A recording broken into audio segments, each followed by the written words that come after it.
Kiko decisão não está agora tomar. Para Kiko menesta não está tomando decisão, passou esse medo Kiko su botador não está pensa.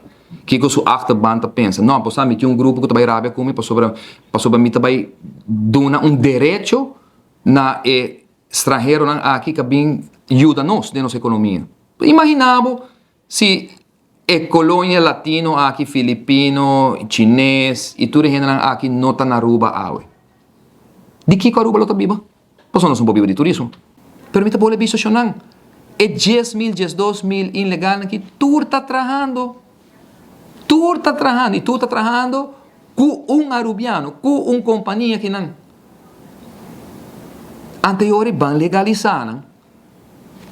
Cobra na belasting, não está participar do fundo de AZV, pensionado não pode 50% de break prima de AZV, não está contribuindo na SVB, não está vai de conta de banco que não pode participar na economia, que não pode comprar carro, não pode pagar auto, não pode sacar placa. Não, agora que está passa, cai a placa, então não pode nem mandar via Western Union que lugar que está paga divisa província, belasting, para sobre bom mestre payslip para mandar, que bem que está passa, não está mandando ele via, gente que está viaja cada viagem, riba $1.000, riba $2.000, conta de 200 milhões, quanto está saindo do nosso país, para sobre nós não quer aqui trabalhar de forma legal aqui na Aruba.